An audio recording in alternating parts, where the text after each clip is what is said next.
So, just 2 years after 3 wild bison were released into the Kent countryside to help restore the area to its natural state, their numbers have doubled. That's a big one. There's more of them now than there were. It's the first time the species has roamed free in the UK for centuries. It's hoped the project will serve as a blueprint for similar wilding initiatives, as Claudia Zambezes explains.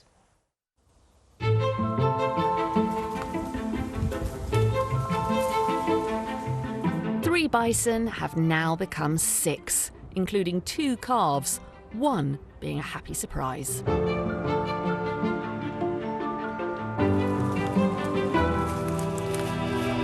It's been described as a groundbreaking rewilding project because these creatures help us manage our woods in a natural, sustainable way. You go to Europe and there are wild animals that people live with. People live with wolves and lynx and bison.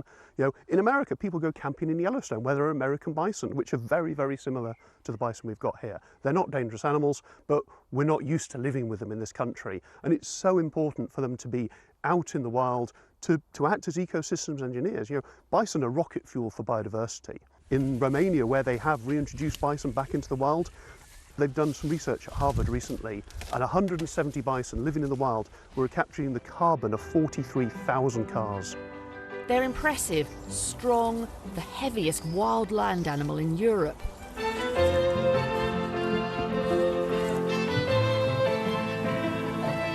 Some weigh a ton, and they're having a big impact on the 56 hectares they're currently roaming on.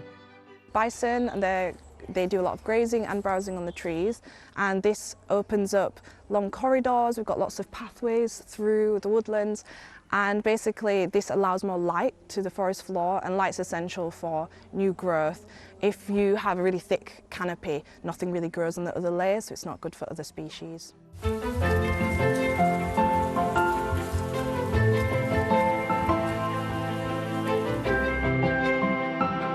There's a line in Jurassic Park, life finds a way. Now I know it's a Hollywood fiction, but stay with me on this because it's exactly what they're doing here. By helping the bison, they're letting nature find its own way to survive.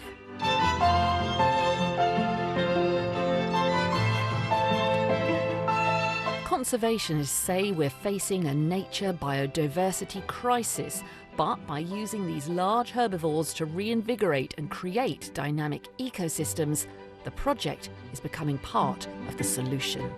Claudia Zambezes, BBC News.